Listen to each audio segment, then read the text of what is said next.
we have come a long way, and it's just a great number. I mean, it's hard to do, and guys have battled, and we've been through a lot of crap, and going to continue to get through all the rest of the season, and got a tough road ahead, but we're all ready to go and excited for it. All right, we are here live, Altitude After Dark, with the Broncos winning by the worst lopsided one-score game of all time, 24-17. Coach Sanford, let's react just to that, what Bo Nix said. A lot of crap? What's he talking about? Yeah, I mean, he's just tired of I'm sure that Sean Payton is effectively stirred up this us against the world mentality. Nobody believes in you. You're doubted. You're not ever going to get the credit that you deserve. And you know what? Keep going, babe. Keep doing your thing, Sean, because guess what? It's working, brother. And to your other point of this being the most lopsided one-score game, in NFL history. I mean, this is the crazy thing about the NFL, though. There's a lot of games like this, DMac. There just aren't many games that are won by more than like when you see an 8.5-point spread in an NFL game. I'm always like, I don't love that, or 7, whatever it may be. There just are so many freaking one-possession games, no matter how bad the team that you're playing are, if they're ever really in position to threaten the football contest. Today was something that I think Broncos country needed and got, which is a comfortable victory where they had really balanced offense and a defense that, was a little bit leaky early on. And I think ended up, tightening up enough to show the Raiders that they are exactly what everybody thinks they are. And that's just a bad football team. We're brought to you by Journey Spice. You can save 10% using the code. Oh my gosh, I know it's underneath. Get Spicy. Oh my gosh, senior moment. Get Spicy at Amazon.com. And if you use this QR code, you're halfway there. Mike, what do you love about Journey Spice? I mean, I like the flavor profile and the variety. I like the ease of which it is to be able to use the product and seal it back up.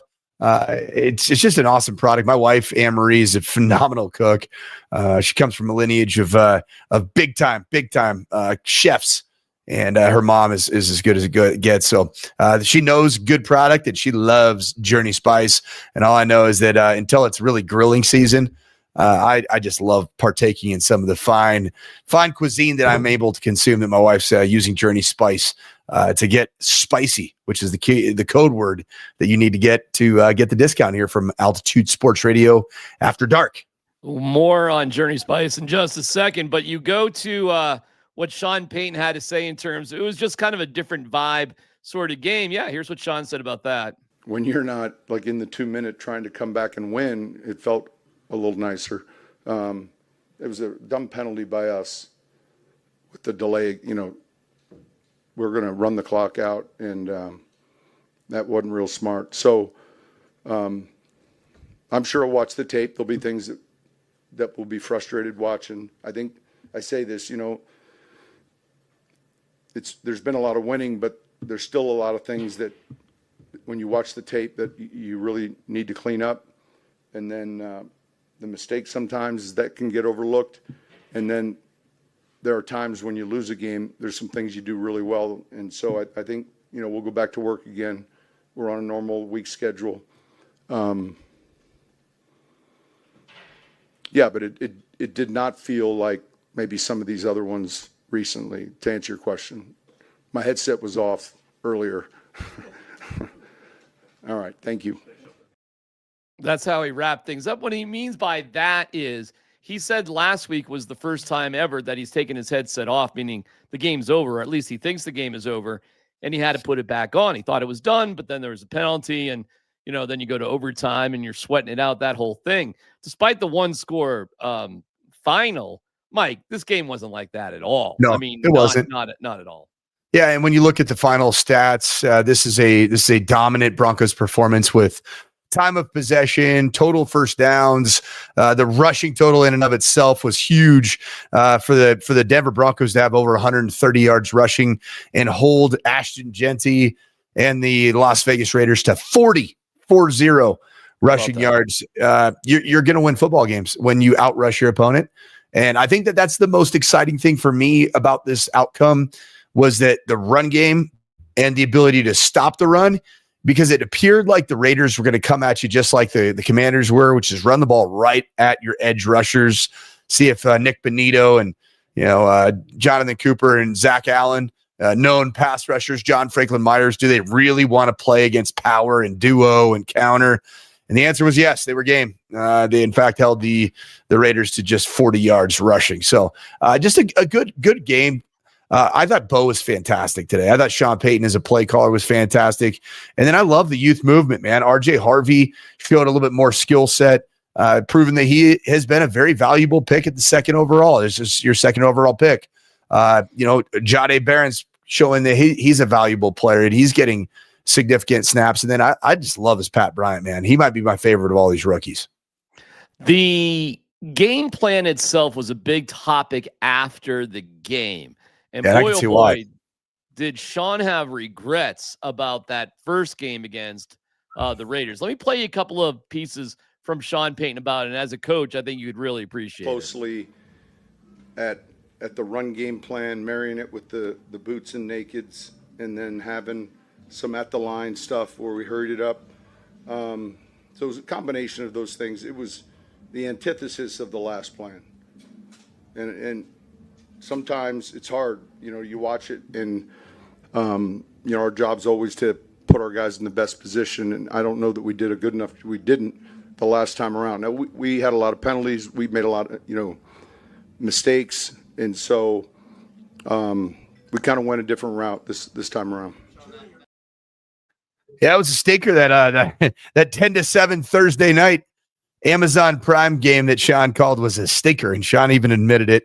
We all said it, and it was coming off of another stinker. I thought it was pretty, even though it's proven out that the Houston Texans are a very legitimate defense. I wish they could be a little bit better here in the second half against Patty Mahomes and crew. But yeah, it was the marriage of run game and pass game was much better. Although it was interesting, my dad was actually at the game. He was my parents live in Vegas. I just asked my dad, like, hey, you've been around coaching a long time. What do you think about the Broncos offense? He goes, I like it. He goes, but they ran a lot of bootlegs. He's like, and it almost gets to the point when you run so many bootlegs, meaning like hard play action, roll out Bo Nix, it almost becomes less effective because teams aren't buying the cheese that you're going to run, ball. Now, what I like today is that you saw wide zone or outside zone run with a lot of frequency. Therefore, the bootlegs were better. Sometimes there's bootlegs that Sean calls, and I'm like, that doesn't really even match with what the run plan is. It's almost just calling bootlegs to bootleg. So just a little bit from my dad, a 70-year-old football coach that's seen a lot. So appreciate that from your dad. He does know a lot. Let me give you a little bit more because some of the muggles were asking, about, what was so wrong about the game plan and natural follow-up if you're going to, sort of, say how bad it was last time. Sean, some details. Well, it wasn't self-scout. You just put the film on. It's like, you ever had one of those articles? All right.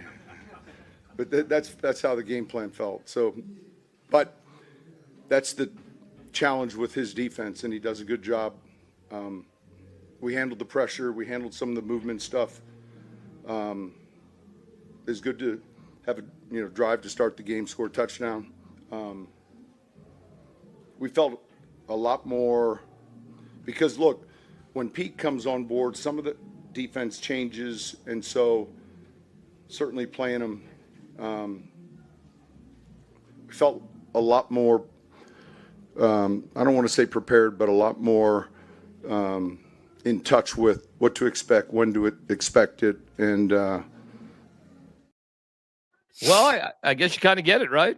Yeah, it's funny. I listened to that presser, and Sean had a pretty high level of respect for defense coordinator Patrick Graham, who's been there I think he's been there, interim head coaches included. Is this his fourth or fifth head coach that he's coached for? If you include the interims, he's been there since 2022. So yeah, so McDaniel. There's a few, I guess, right? There's at least 3, isn't there? Yeah, and then you got interims too, and then interims that became head coaches, and then Yeah. Oh my gosh! I mean, I feel like the word interim is a big word in the Raiders franchise. Even interim offensive coordinator right now with Chip Kelly gone. Man, did you see Pete Carroll on the sideline? Just how old and he did. I mean, I know he's a guy who's like 72 years old, and he's always bouncing around like a guy who's 20 years younger than his listed age. Yeah, but he just looked old and kind of almost out of touch. Like there doesn't appear to be any type of plan going forward. Oh God, no. In that franchise at all. Let me play you the epitome of patheticness. And this is Pete Carroll after the game discussing like how we need to get our fans excited. I wish I would have started it earlier because this connection between us and our fans is crucial to us being successful.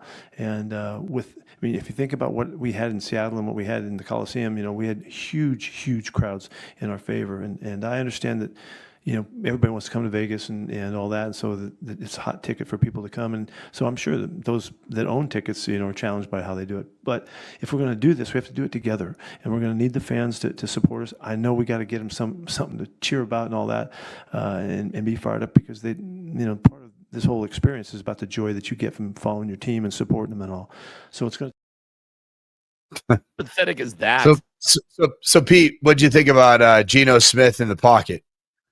We got to get the fan. The vibes are off. With the fans, and they're giving away their tickets. We got to make sure they want to come to the game and not Blue Man Group. I mean, But that being said, did you see the new Cirque du Soleil production? I mean, have you been at the big giant eyeball that's right down the street? Like that thing is incredible. I don't know what the name is, but like it's looking at me all the time. Yeah, I mean the one way I would describe the Raiders is doddering. They're a doddering team. And this effort today, Mike, the Broncos had the ball for 39 minutes and 3 seconds to 20:57. They had the ball for 19 more minutes. That is absurd. I don't know what kind of shenanigans were going on at the end of the game, by the way, with the referee calling that penalty on Brandon Jones when the game was just over. Honestly, I'll tell you what it was. It was freaking ridiculous by Brandon Jones. It was really dumb football, horrifically dumb football. You have to allow people to unpile, and the clock was going to exhaust anyway. I mean, it's just for any of you. That is 100% on Brandon Jones. He ripped at the ball. That's what he did. He ripped at the ball. He laid on him. He laid on him in a completely meaningless point in time to try to get the game over right there. But you don't need the game to be over because with 5 seconds you can't effectively line up and get another play called and ran. It's the game's over. So you want to talk about a bad beat? That's the ultimate definition of a bad beat, and it was pure and utter stupidity by Brandon Jones, not the refs. Nobody needs it. Nobody people are talking like investigate the refs, investigate Pete Carroll. No, Pete Carroll had 5 seconds left. All right. He tried to score points. All right. And I don't know, is there a world exists? Probably not, where a field goal touches the back net and there's 1 second left. And then I don't know, you have the onside kick of all onside kicks where you recover it. And game's over, but you still want to try to score points. If you're in point scoring range, you don't just take a knee. I mean, okay. Okay. I mean, I felt the whole end of the game well, listen, we can, I got David Portnoy cursing his head off, but I'll leave that alone. But, it is crazy. The spread was 7.5. Now I lost my little coffee bet with Adam Schefter, and I'm going to have to fork over $45 gift cards to Starbucks because that's how I'm going to pay off a $200 coffee bet. Petty. So I'll let Adam figure out how to deal with $5 at Starbucks. I'm just imagining the world's. You imagine Adam's orders over the next, he's going to have every additive that could ever be thrown into a beverage at Starbucks. He's going to do because of the $200 that you have coming his direction. I just want to picture Adam with his wallets, stacked full of I got to rip off 3 gift cards for this one coffee. I mean, that's kind of the concept, or Give force. them all $1 gift cards, $201 gift cards. On. Can you do that? Oh, you can do whatever you want. I think you cannot do that. I mean, don't. if you can do that, I will. I thought $5 was as low as you can go. Oh, if you can do $1 gift card, I'm definitely going to do $1 gift card. I would love to see Adam Schefter roll into his local Starbucks there in stores. What's it called? Bristol, Connecticut. Well, he's living in Long Island, but he goes to Connecticut. But yeah, whatever. Anyway, that's neither here nor there. It was weird at the end. I just see. When Bo's talking about a lot of crap, this is what I think he's talking about. That people will say, "Oh well, another one-score game." Like they won't look into this game whatsoever. This was as relaxing as a Broncos game gets, Coach. Seriously, yeah. And it was stunning. The Raiders scored at all, frankly. But they did on their first drive. Yeah, they look like clockwork. All right. But it was Brock Bowers gets the touchdown. They're running the football. All right. Geno Smith seems game. I mean, it looked like a carryover from the Commanders game with the defense in particular. Were you concerned at all? Not really. I just thought that I was like, here's another just kind of bad start for the Broncos defense 2 weeks in a row. Because you see how teams are going to play the Broncos defense, don't you? They're going to try to run right at them. Yeah, and they're going to get rid of the ball quickly. Yep. Yeah, do not hold on to the football. So that'll be it. That'll be the plan. And you know what? Okay. I mean, sure. I mean, that's as good of a chance as any. Broncos had 4 sacks today, 5 TFLs. They hit the quarterback 7 times. They knocked Geno out of the game. They put Kenny Pickett in, and by that time, the Broncos weren't even playing football because the game was over. Precious child, you here are my small hands. Can I stir your potatoes for you? Precious child, I'm here to save your season right here. My name's Kenny Small Hands Pickett. That's your Kenny Pickett impression, huh? That's too funny. All right, we're going to come back with more details about the game. Let's talk about Marvin Mims and RJ Harvey in just a second. There's a world of flavor out there, and to find it, you have to take the journey. Journey Spice Company handcrafts the most premium spice and seasoning blends that have no sugar, no salt, are certified USDA organic, non-GMO, vegan-friendly, and always planet-friendly. You are going to love serving amazingly delicious creations while knowing you helped reduce single-use plastics. Make sure to search for Journey Spice Company on Amazon today. Thank you to Journey Spice. Again, use the code GetSpicy at Amazon.com. Thank you, Journey Spice. It's organic. It's local. It's a great holiday present. We love you, Journey Spice. Bo Nix, 31 of 38 for 212. 5.6 per sack 3 times, which is a little bit unusual for him. Overall, but like 8 yards again. Was it a 3 for 8? It wasn't even. 3 yards. Yes, that is correct. In fact, one of those sacks is when he just slid and he gave himself up. But because I guess technically he started the slide, at least that's how they viewed it. I mean, it's a sack, but whatever. Update. What do you got? Kamari Lassiter intercepts Patrick Mahomes, and the Houston Texans now have the football in advantageous position. Yeah, they're going to beat the Chiefs. I know they don't have the ball. He picked it off like inside of, so they got the ball in the 15, but still they picked off Pat Mahomes. Second interception of the night. I hate to say that. Well, I hate it and I like it at the same time. The most dangerous team right now in the NFL is the Buffalo Bills. Dude, Josh Allen looks like he on a mission. They're hungry. Yeah. What would the Chiefs' record be if they lose tonight? 6-7. Okay. 6-7. Yeah. 6-7. Yeah, they're not going to make the playoffs. Yeah. I mean, 6-7. You got to win 4 games. Can they win 4 games in a row? I mean, maybe. But like the Bills are going to be a wild card team, and so are the Chargers. And The Steelers are gonna, the Steelers might win that division, and they'll limp. They're winning that division, and then they're gonna lose at home to whoever. Well, yeah, it'd probably be the Bills. Yep. I mean, it'll be the best wild card team because they'll be the 4th team. They'll be 4 out of 4 division winners. So, I mean, I guess the Chiefs aren't out of it, and I'm sure they'll play for a certain amount of pride, but they have no shot anymore. And by the way, the Colts season is over too. How about that? That's insane. Daniel Jones, Achilles tear today. How about and that? everybody thought it was going to be the fact that he played, he had like some borderline fractures that he was playing through. Obviously, it ended up being the Achilles, man. I don't know. Wild. You know what the Colts are going to have to do? This is going to sound crazy. They're going to have to try to trade for Joe Flacco.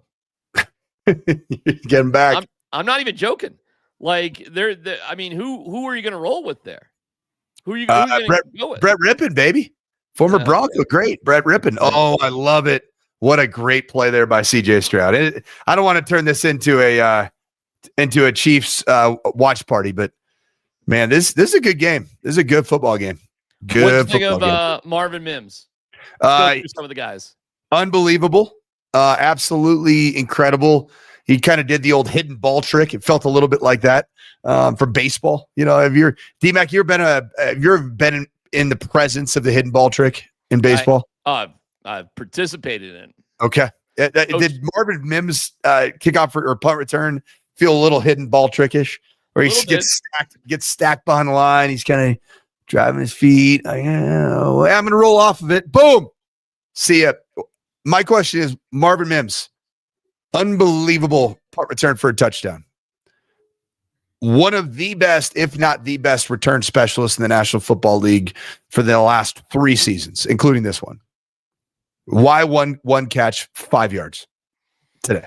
Yeah, it's a good question. Like you're saying, why don't they get the ball to Mims a little bit more often, one way or the other?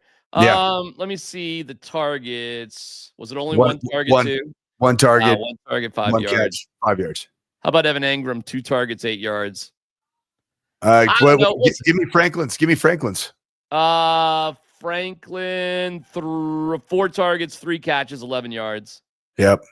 And it looks like, every catch that he had, it looked like he was fighting it, man. Like he double clutches so many easy catches, what it looks like. Dude, you know who the star of the day was? It's Adam Prentice. He was awesome, man. If you you need some 32 belly in your life, don't you? That's what the fullback dive play is called, the belly.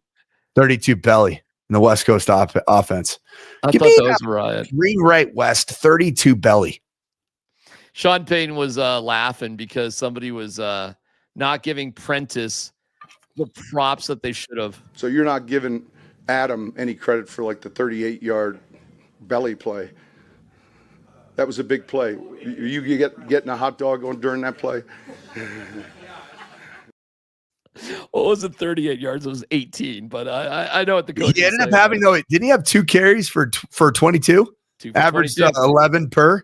I think when he hit the 18-yard mark, he just got scared and fell down. He kind of like he could have had he just kept his balance a little bit. He probably could have stiff armed that corner or safety, whoever it was, and scored a touchdown.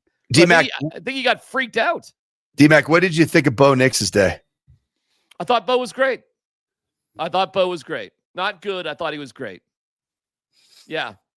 Yeah, I'm pretty happy with Bo Nix's day. And by the way, afterwards, he was asked about like being a game manager. And he was like, I don't really understand the criticism of being a game manager. Every great quarterback, every great player has always managed games great. And to me, what Bo shot, I'd say Bo, if we're doing a golf metaphor, is a 6 handicap who shot a 72 today. Yep. Because that's beautiful. He just got himself around the course. And at the end of the day, while it wasn't fancy, it was actually better than he normally plays. What I liked about Bo Nix today was his accuracy. His completion percentage was 81.6%. Am I right on that, DMac? Just a shade under 82. He was 31 to 38, so whatever that turns out, which is really good. By far the best completion percentage of his season. I loved him using his legs. I love the play call from Sean Payton to call a quarterback-driven run on the quarterback draw that he scored on. And I think that's going to become more a part of this once you cross the 20-yard line against teams like the Packers and the Jaguars and the Chargers and the Chiefs again. That you got to start maximizing Bo Nix's greatest gift that makes him different and makes him an outlier is that he can be a, quote, game manager. Yeah. Meaning like he completes balls and puts his team in a good position to win football games. I think that's just called being a good quarterback. But I just think Bo today was good Bo. Yeah. Like, and if you have good Bo, like he's a good little Bo. If you're a good Bo for these next 4 games, you're going to win at least 3 of them. Yep. If you're a good Bo in the postseason, you're gonna get to the AFC Championship. I believe that. I'll tell you this. If you're a good Bo in the postseason, the only reason you'll lose is because your defense let you down for some reason. Correct. Because Brandon Jones did something stupid. Because Pat Surtain, who had 2 PIs today, did something stupid. Because somebody on defense, who we expect a lot of, did something dumb. If you have good Bo like this, the reason you will lose will because the defense. Listen, man, I'm not upset with the defense, but they clearly just stopped playing hard at the very end of the game. And I don't really care because the game was over, despite me losing my little coffee bet there to Adam Schefter. But, like, the penalties still suck, though. I mean, the penalties, I mean, it's 8 penalties for 50 yards. And I don't mean to be too picky about a team that's just won 10 in a row. But goodness gracious, could you clean those up? And if you could clean, I think the nature of this game was a 20-point win, even though the final score wasn't. But, you know, that doesn't make me any happier when I'm buying all the gift cards for Adam. All 200 of those $1 gift cards. If I can get $1 gift cards, I'm doing it. I'll find out tomorrow. That'd be so good. Yeah, you got to make that a social media video as well. That'd be very good to see you. I'll just pull up to the drive-through. I think that's the way to go. Yeah, they'd love that. I'd like 200 $1 gift cards, and I'll make sure I do it like at 8:30 in the morning. You know, right at the rush hour. Absolutely. All right. You know what's tricky about this game? It's hard to look at this game and not almost immediately look past it. So how about this? What else do you want to say about this one? And then we can look to the future a little bit. RJ Harvey. RJ Harvey took a really positive step. The Broncos have a player on defense that Sean Payton used the term that I thought was really good this training camp. He was talking about Dre Greenlaw, and he says that he doesn't allow the leaky yards. Mm-hmm. And I never heard that term. I've been around football my whole life, but leaky yardage, meaning like when there's contact, Dre Greenlaw stops that contact or stops that progress. And what I find with RJ Harvey, particularly in this game, I thought he was great at finding and making the leaky yardage plays. So when he was contacted, do you remember the screen pass, little swing pass that he looked like he was dead to rights early on in the contest? Of course. And he just finds a way to keep his legs churning, keeps on going. Like that's leaky yardage that ultimately led to the Broncos having one of their 8+ minute scoring drives. Yeah. So I thought today was a really, really, really nice next step for RJ Harvey, and even just his confidence level. Here is Scotty Gange with RJ Harvey. I work hard every day. We put in the work, watch a lot of film. You know, eventually it's gonna pay off. The amount of touches that I'm getting, it's just gonna. Every game is just gonna continue to get better and better for me. So. There's emotion in your voice. Where does that come from for you? What'd you say? There's emotion in your voice talking about the hard work you put in. Where does that come from? Yeah, just ever since I was small, I wanted to make it to the NFL, and I worked a lot, worked hard, a lot of hard work, put in blood, sweat, and tears. So, like I said, every week it's just going to continue to get better. My confidence is growing, and it's going to be great things coming soon. Do you feel? On the Mile High post game, I think I might have come off like a jerk because we were talking about RJ Harvey. Everybody's saying nice things, and the question was, what's his ceiling? And I just said I think his ceiling is today, because if RJ Harvey can pile up 4.4 per carry, 75 yards on 6 catches, 25 yards receiving, and throw a touchdown in there, holy shit, that's a great day. It's a Like, great day. if RJ, and I called it Christian McCaffrey light, Mhm. meaning there's some sort of passing, rushing sort of element. Oh, I thought RJ Harvey was great today. So He was. What's his ceiling? I don't think that's an insult to say his ceiling was today, because today was a No, hell of a day. DMac, I think the fact that you it wasn't about today. I think it was more that you said that Oh, you're going to have another RJ Harvey here in Denver in 2 years. Like, Well, it's just running backs. that's what happens. Yeah, but we like our running backs here in the Mile High City, don't we? We get so attached to them, and NFL coaches have told you there's one Saquon Barkley, one Derrick Henry. Yeah. give me the other guy. Jonathan Taylor. Okay, fine. But seriously, Mike, there may be who else? I mean, who? Jonathan Taylor, do you have? I said Jonathan Taylor. I said Yeah. Henry, Jonathan Taylor, and Saquon Barkley. I'm talking about running backs that are equally as productive in year 7 as they are in 3. And who else is there? McCaffrey.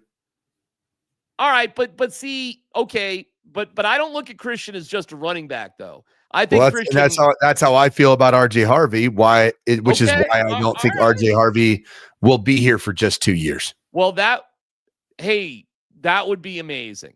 Yep. And you got to be as equally dangerous catching the ball as running the ball, because clearly that's what Christian is. All right, well, that would be great, but even Christian's not the biggest guy in the world, but he's way bigger than RJ Harvey.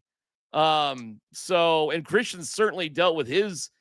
Listen, it sounds like I'm crapping on RJ Harvey, which I don't mean to do. I'm just talking. No, it's the reality of it's the reality of the position in the National Football League. It's the reason that the contracts are not very fair to the running back position, nor are they fair to the inside linebacker position, nor are they particularly fair. Just ask Justin Simmons to the safety position. It's just the world we live in.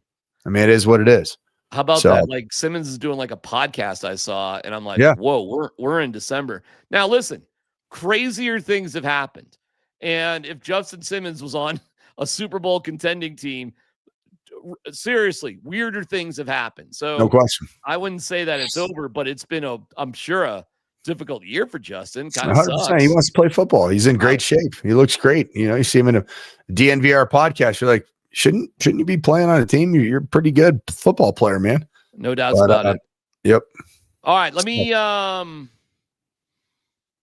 where do I want to go here? Let's talk about the Broncos next week, and then I want to get to Shedeur a little bit and see you. So hang in there, everybody. We're brought to you by Journey Spice. Use the code GetSpicy and save yourself 10% at Amazon.com. Again, on the TV show, said, oh, well, now what? And to me, the now what is the real season starts this week against the Green Bay Packers, who had a hell of a game against the Bears today. Hell of a game. And Jacksonville's looking good, too. Kansas City on a short week. I really don't care. They'll play for pride no matter what. I don't care where they're at. That's on a short week on Christmas. You know, Tay-Tay is going to be in the house for that one. And then wrapping up against the Chargers, which we'll see about that one. We'll see, because we also have to see what the Bills are going to do in Foxborough. That's going to be really interesting. Yes, it is. That's going to be something. Now, if you didn't know, and I don't know how you wouldn't, because it was talked about 10 million times, by beating the Raiders, there is a tiebreaker common opponent. And the Broncos wrapped that up against the Patriots. How about that? They don't have any more common opponents left. So if it does come down to that tiebreaker, Mike, the Broncos actually win that. So it's a wrap. I mean, you control your own destiny to have 3 playoff games in the Mile High City. Am I right saying that? What are your expectations? Would it be 3 or 2? 2. If you get the bye. First round, theoretically, you'd have a bye. Yeah. Yeah, bye and then 2 home games. Yep. My expectations are the Denver Broncos are going to play their best football game of the year against the Packers on Sunday. Okay. I think the Green Bay Packers have a bit of a Denver Bronco problem. And if you don't believe that, just go back and watch that 2023 Broncos Packers game. A meaningless Broncos had nothing to play for. And the Packers ended up having a pretty darn good season that year, where they, I think they ended up getting to the NFC Championship, if I'm not mistaken, played and lost to the that year. I think they lost. Was it NFC? They ended up losing to the eventual NFC champion San Francisco 49ers in a very close game. I think it was the NFC Championship. I could be wrong. They play poorly. Do you remember that joint practice, Broncos versus Packers? I do. Do you remember when Jordan Love and that group of receivers came in and Mosier's doing his thing? Like, I just love the way Jordan Love throws the football. It's different. When you watch Bo Nix, you're like, yeah. And then Jordan Love rolls up off the bus and that ball is spinning. Yeah, he was also in love with Zach Wilson to be the starting quarterback for the Broncos too. So let's keep that in mind as well. But my point being on that is watching that joint practice. Like, I saw they came in, they were hot, they were confident, they looked good, and then all of a sudden, that 5,280-pound gorilla jumped on top of their back. That's a real thing, DMac. It is. 5,280-pound gorilla. Yeah. It's called elevation. And the Packers are aware of it. I think they're a team that likes to throw the football over the ballpark. I think Jordan and the receivers sometimes don't really know how to push the ball around just because it's different. Throwing the ball at sea level in Green Bay, Wisconsin, or maybe like 114 feet above sea level, it's a lot different than throwing it at 550, 280. And then all of a sudden you have to deal with the lungs and what happens, to that component of you. And all the while, this is going to be a Denver Broncos defense that I think has got they got a lot to prove in this contest. A lot to prove. They got to prove that, Nick Bonito he wants to prove that he's going to be the best pass rusher on the field. Micah Parsons is going to be on the other side. I think this is going to be a Denver Broncos defense that's going to be gunzo blazing. I think it's going to be a tough day at the office for my boy, who I coach, Jordan Love. Well, believe it or not, the Packers are a 1.5 favorite already. Yep. But, it's a push. And I think that's about right. Listen, I did predict the Broncos would win big, and I think in spirit they won big today, not by score. I think we're in for nail biters the rest of the way. I mean, That's all. How about today, DMac, of all the games where we've been talking about the Broncos in one-score games, and today ends up being a one-score game. So now, trust me. Is it true that all but one of your victories have been a one-score game? 10 out of 11 victories have been a one-score game, including the Titans game. I think it's 9 out of 11. Let's see. You beat. Oh, no, you're right. Bengals. You beat them 28-3, and you beat the Chiefs, Bengals and Cowboys. Bengals and Cowboys. And Cowboys 44-24. Yep. So you've won. Still. You've won 9 games, and you're just how many games into the season? 13. 13 games into the season, and you've won 9. You're 9-2. So really, 2 games. Only 2 games have not been a one-score game. Yeah. The cardiac crazy, kids, right? The cardiac kids here in Denver, Colorado. We have some caveats there. It was 20-12 against the Titans, and you're taking a knee. Today's a caveat game. Hey, DMac, did you get the update out of Houston? Out of Kansas City, out of Arrowhead? No, what? Yeah, the Patrick Mahomes Chiefs went for it on 4th down on their own 32-yard line. Didn't get it. Got blanketed. So and then CJ Stroud engineered a 32-yard drive. So the Houston Texans are now leading the witch Patrick Mahomes in his own building 17-10 with the best defense on planet Earth, trying to prevent Pat Mahomes from making this thing an overtime contest. All right, well, we could. So if the result were to hold right now, Houston 17, Chiefs 10, what would the Chiefs' record be when they wake up tomorrow? 6-7. Okay. Yeah. Yep. Truth. Okay. Mm-hmm. Shedeur and Stefanski. Now, if you saw Shedeur throw a pick, and you saw the entire Titans getting their second win of the year, defense clowning with the perfect timing, that whole thing. I want to play a clip for you, and this is shot from a fan in the crowd, because they're going.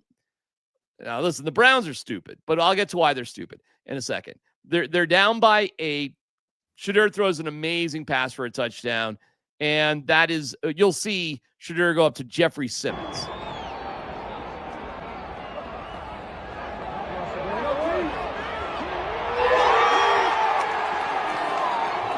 Touchdown. He's looking for Jeffrey Simmons, finds him, and then he hits him with the perfect timing, and then hits it with him again, like that. Okay, now I just wanted to play that for you. Yeah. We have some comments there. They go for 2. Now this isn't the first time they went for 2 because they were down by 14. Now help me out with this logic. You're down by 14, you score a touchdown, and you go for 2. And they didn't get it. Why? What analytics or football reasoning would have you go for 2 when you're down by 14 and you score a touchdown?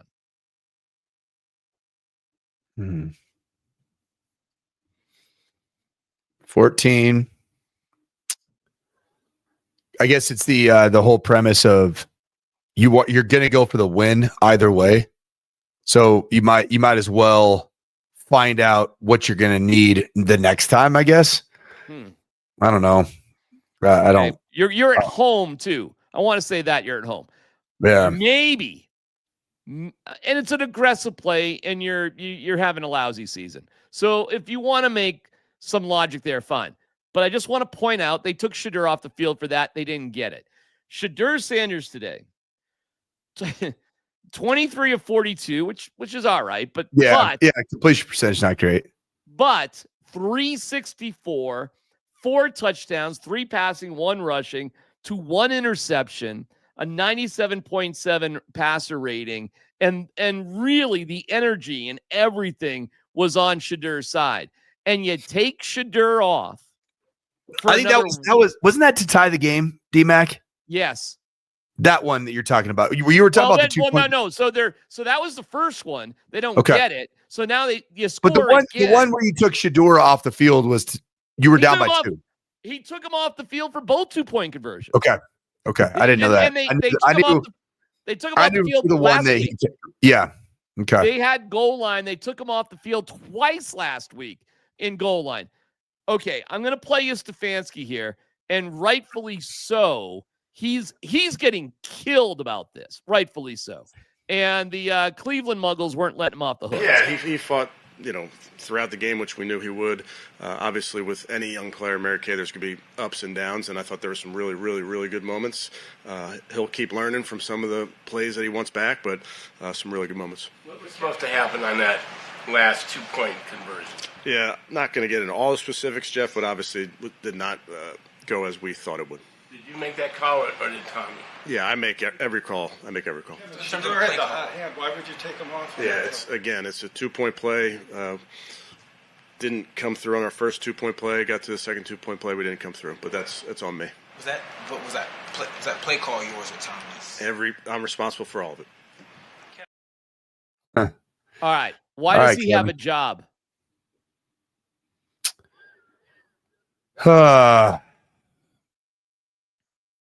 He probably won't. I mean, he probably won't at the end of this year, right? I don't know how he has a job later tonight. Yeah. Listen, you don't have a lot of. It's bad. Like, it's bad, and it's really bad when it looks as bad as it did. The 2-point play looked horribly executed. I mean, I'm talking horribly executed. Shedeur looked good though, man. Shedeur looked good. Where is he playing quarterback next season?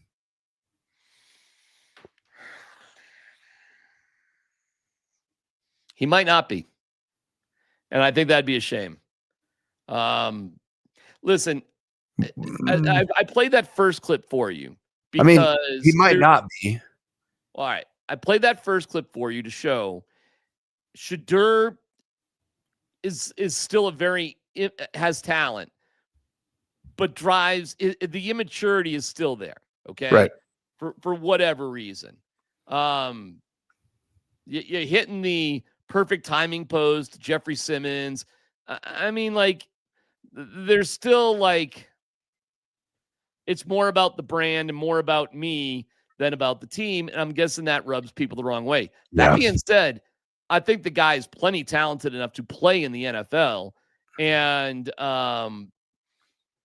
but it's going to take a really interesting team because he's going to drive people batty with behavior like that. Although I don't think it's going to be his teammates.